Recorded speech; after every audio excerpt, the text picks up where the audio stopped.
Welcome, everyone. I'm Sally Spencer Thomas, co-chair of the Workplace Suicide Prevention and Postvention Committee. Welcome to our webinar today, Mental Health and Architecture. Guest presenter number one is Scott Bales. He is a member of the American Institute of Architects. Both of our folks today are with Cuningham. Cuningham was founded in 1968. It's an industry-leading design firm, a national leader with a global presence, and I love their mission. It is together we create enduring experience for a healthy world. Scott is also specifically interested in accessibility and universal design to remove barriers for all. Samia Mansour. She is also an associate with the American Institute of Architects, also with Cuningham, and she's focused on evidence-based design for mental health. Well, they're mostly working in healthcare settings. They've learned a lot about mental health and architecture and the importance of creating design spaces that promote well-being as well as prevent suicide. And that's largely what our focus is going to be about today. But we're also interested in learning how do we expand from healthcare types of environments to other industries. Yes, we're talking about architecture providing solutions to workplace suicide prevention, but architects and engineers have also been identified as high-risk industries. In the CDC report that just came out in 2020, architects and engineers, for males anyway, have elevated rates of 23 per 100,000. And in this article that came out in 2016 focused on the mental well-being of architects and engineers, there was particular emphasis on the impact of studio culture being something that really drives unwell mental health and for many folks. So if you're interested in specifically in suicide risks and opportunities for prevention in architect world, I would encourage you to check out that article. Again, we're here because of the National Guidelines for Workplace Suicide Prevention, workplacesuicideprevention.com. This is a partnership between the American Foundation for Suicide Prevention and United Suicide Survivors International. Our national guidelines are built upon 8 guiding principles. These are our values, the things that help guide our decision-making, and they were really built in a collaborative effort among professionals in workplace mental health, as well as lived experience. We also have 9 practices, and they're organized by upstream practices, so proactive prevention, midstream practices, early identification, and downstream practices, crisis response. And today's presentation is really going to hit on all 3. For our goals for this presentation we are first going to share the data on the effect that the built environment has on personal and social mental well-being, and then demonstrate what current measures and design strategies are understood to have an effect on mental well-being. And then we want to go into the next steps and future goals for mental health and architecture. This is our architecture version of a Hippocratic Oath. It is our intent to protect the health, safety, and welfare of all of the occupants of our buildings and individuals in the built environment. What those relate to specific to the health, it's the health of ourselves and the profession. It is improved physical and emotional well-being for the occupants, the end users, and all those affected by our buildings and sites. Safety is another aspect. We have to consider the sturdiness of our buildings, and we also want to protect the occupants, the users from harm. In addition, welfare is the most expansive one to touch on, and that really touches on, again, our welfare. We want to create an equitable and accessible environment to elevate the human experience. One of the areas that we have been looking at specifically is California. We found a study that said that 43% of Californians surveyed report that they were unable to find a way to care for their mental state. And we see this as a problem of access. We see this as a problem of bias in design. We see this as an infrastructure problem. Thankfully, in California, there's a lot going on right now behind the scenes to bring this to the forefront. So our specific area of focus in our design profession has been designing for the clinical setting. But last year, we really started to ask ourselves why we tend to limit the conversation of designing for mental health to the clinical setting, when a majority of people who have a mental illness will not interact with the clinical space for that reason. So we began to expand our conversation to include all settings that people interact with, whether that be workplace, grocery stores, parks, malls, or even their own homes.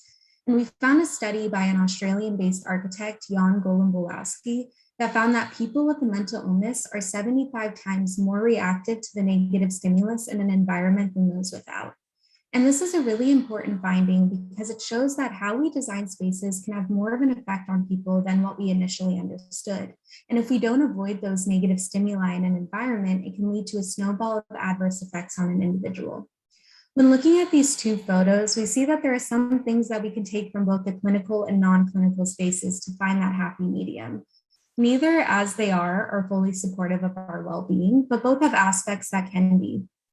For instance, the anti-ligature design in the clinical space, but the deinstitutionalized, more welcoming design of the office space. To fully design for mental well-being, there has to be extensive research on what design strategies are to be avoided or included in a space.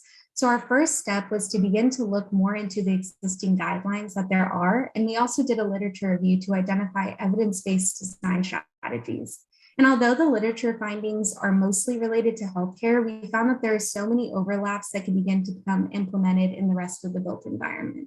So our current design guidelines that help us address quite a few of these built environment conditions laid out here. We have the well building standard LEED, which I'm sure a lot of people are familiar with.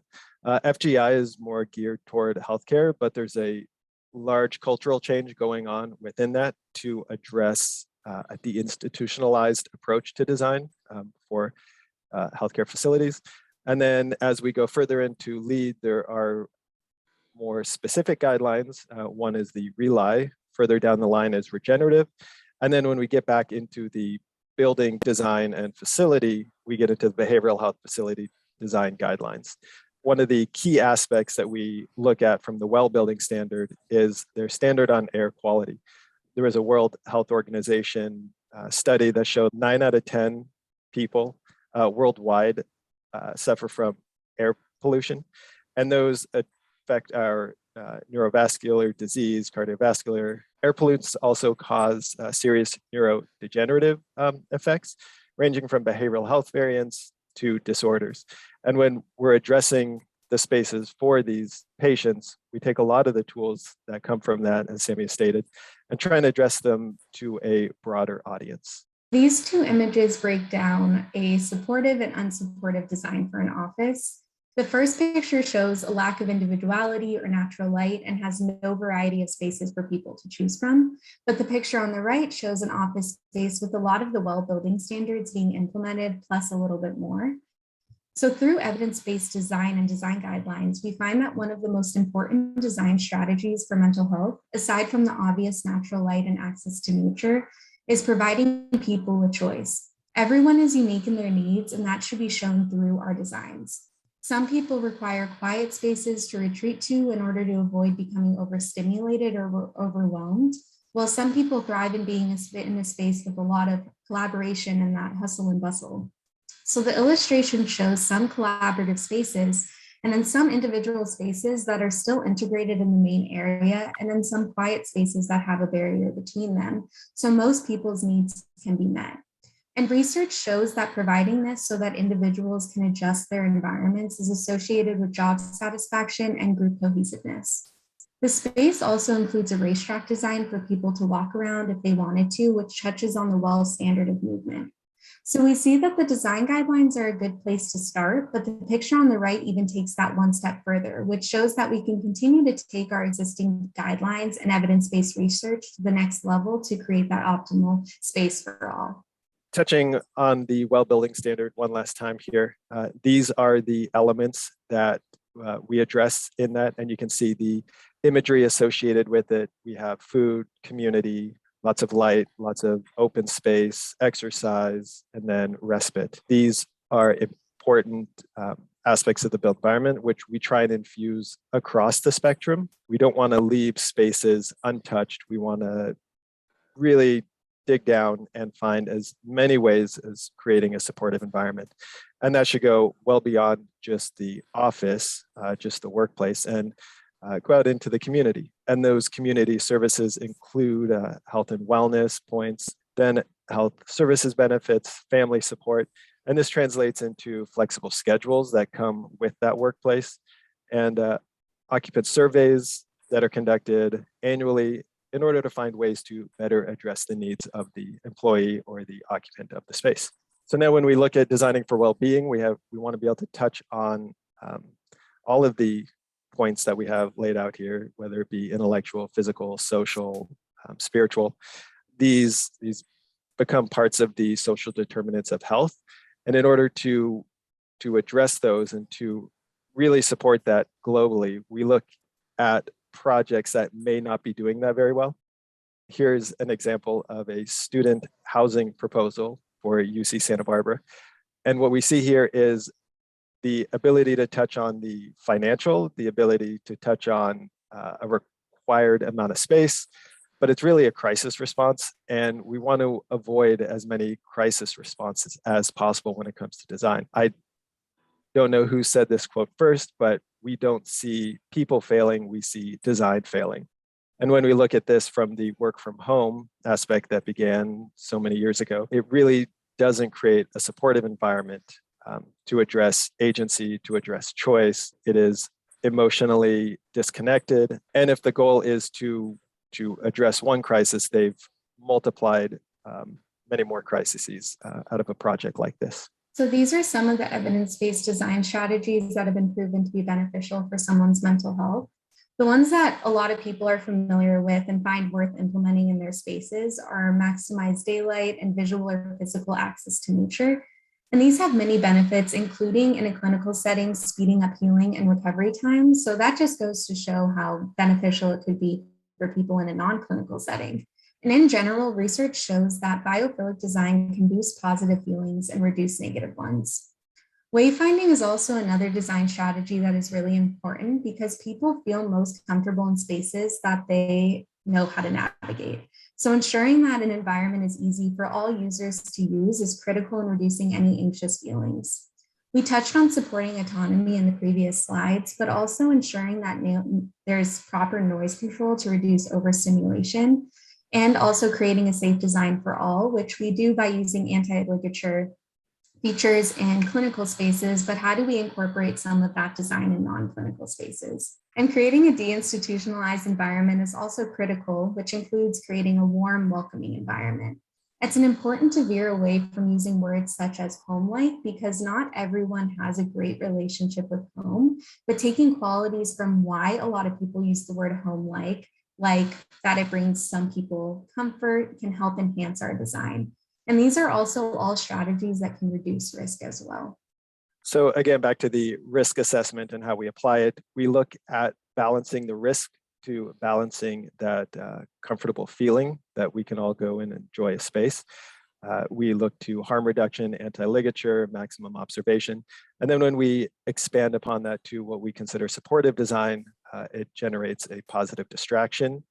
We provide agency and dignity. You can see in one way of addressing screening in order to prevent suicide in a parking garage condition, they've applied messaging to that screening element. So the need for designing all spaces for mental health shows in the statistics. According to National Alliance on Mental Illness, over 50% of Americans are diagnosed with a mental illness at some point in their life, but 55% of US counties don't have a practicing psychiatrist.